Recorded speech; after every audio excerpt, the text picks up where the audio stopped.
예수 그리스도의 나심을 축하하는 성탄절 주간입니다. 해마다 성탄절에 빠지지 않는 가운데 하나는 유명 인사들의 성탄 메시지입니다. 그렇지만 오늘 우리는 좀 특별한 성탄 메시지에 귀를 기울이기 원합니다. 그것은 마태의 족보에 담겨진 성탄 메시지입니다. 보통 우리는 마태복음 1장의 이 족보를 성탄과 잘 연결시키지 않지만 사실 이것은 마태의 성탄 이야기 서론입니다.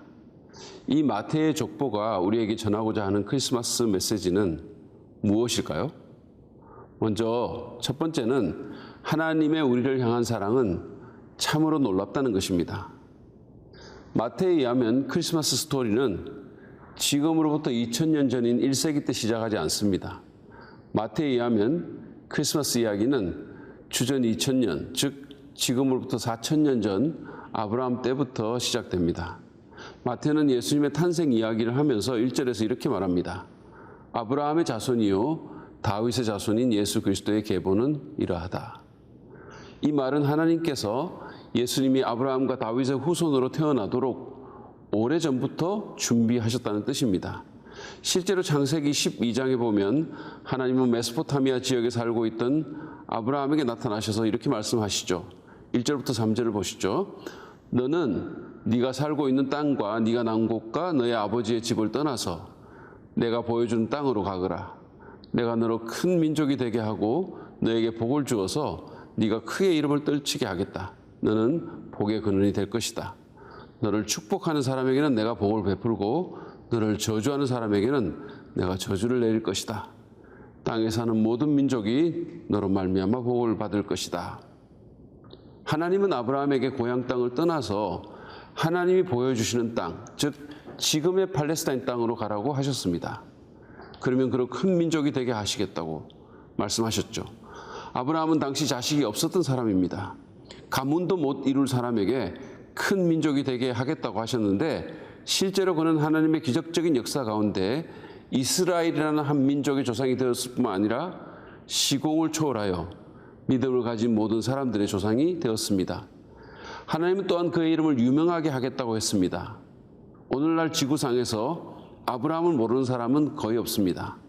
이 이름은 지구상에서 가장 유명한 이름이 되었습니다. 하나님이 4000년 전에 그렇게 하겠다고 약속하셨기 때문입니다. 뿐만이 아닙니다. 땅에 사는 모든 민족이 그를 통해서 복을 받을 것이라고 약속하셨죠. 이 약속은 바로 그의 후손으로 오실 예수 그리스도에 대한 것입니다.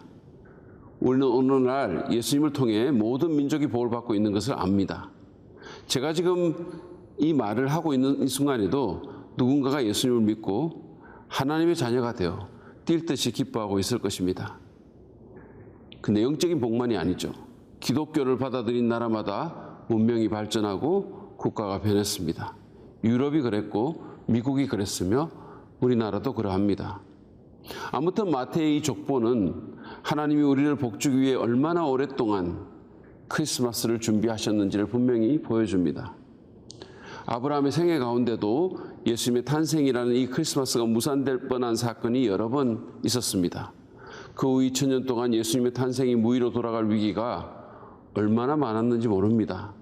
한 예로 이집트 같은 경우는 주전 3500년경 국가 권력이 총동원되어 아브라함의 자손인 히브리 남자아이를 다 죽여 씨를 말리려 했습니다.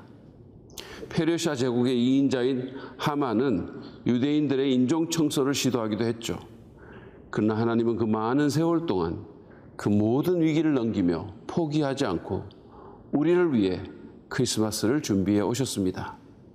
그리고 마침내 요셉과 마리아라는 젊은 부부를 통해 구약 성서의 예언대로 베들레헴에서 온 세상의 구주이며 인류의 복덩이이신 예수님이 탄생하게 하셨던 것입니다. 이것은 하나님께서 우리를 얼마나 사랑하시는지를 보여주는 것임에 틀림이 없습니다.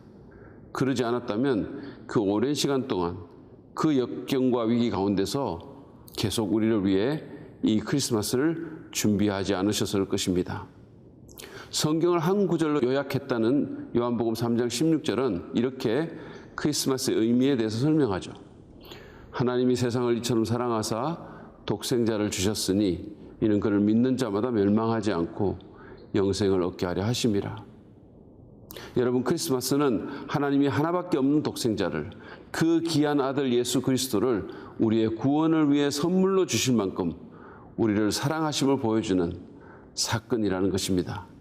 근데 마태는 그 사랑이 단순히 2000년 전에 아들을 주신 사랑이 아니라 그 이전, 아니 수천 년 전 아브라함 때부터 하나님이 계획하시고 준비하시며 그 수많은 위기와 방해와 비협조와 불순종 가운데서도 포기하지 않고 지켜내어 이루신 사랑이라고 말하는 것입니다.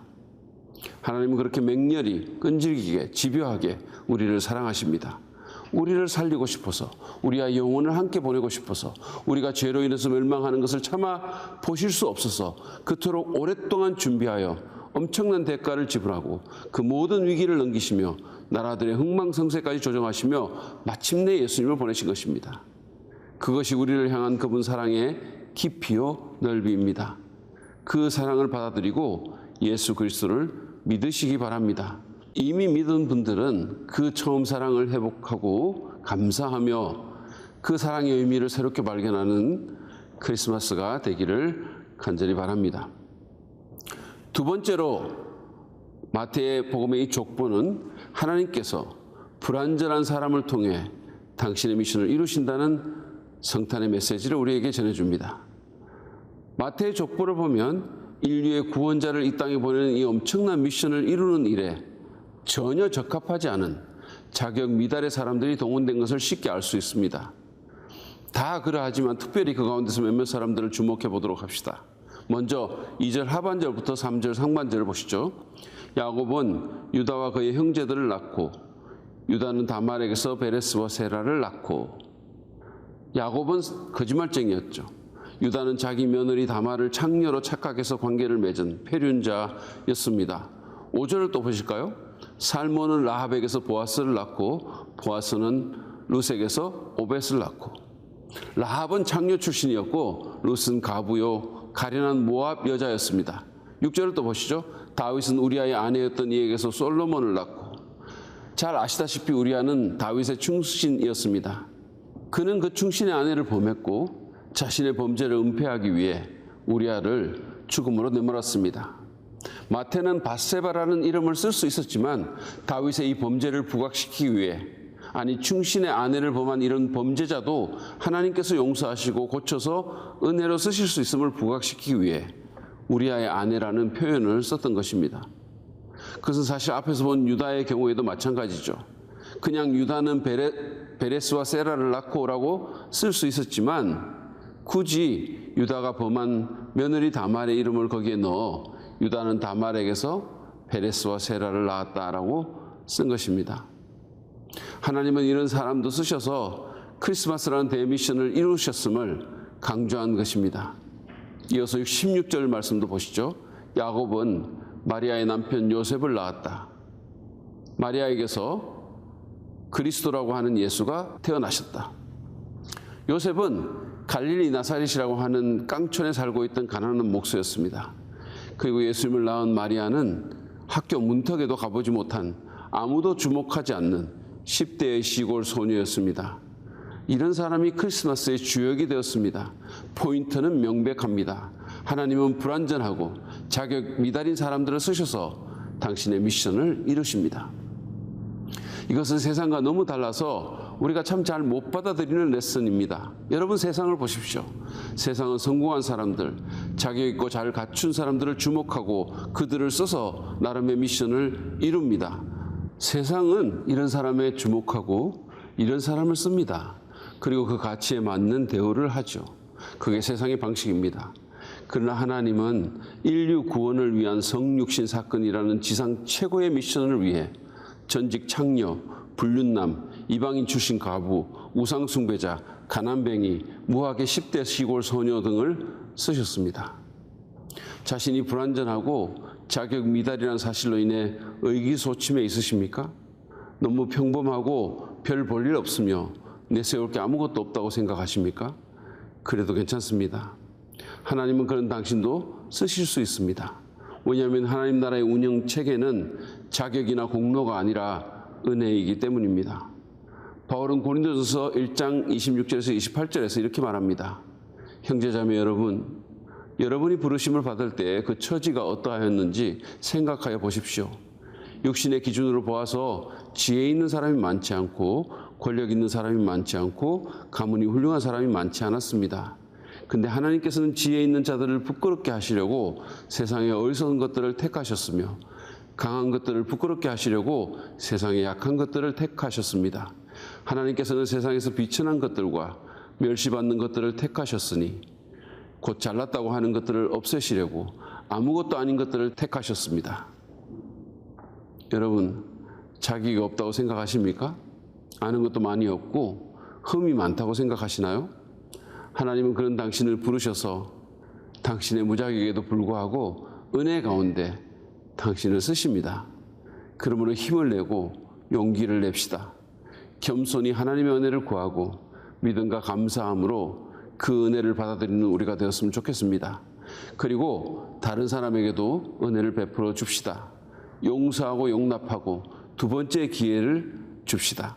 여러분 기억하십시오. 하나님이 쓰실 수 없는 사람은 없습니다. 하나님의 나라에서 중요하지 않은 사람은 없습니다.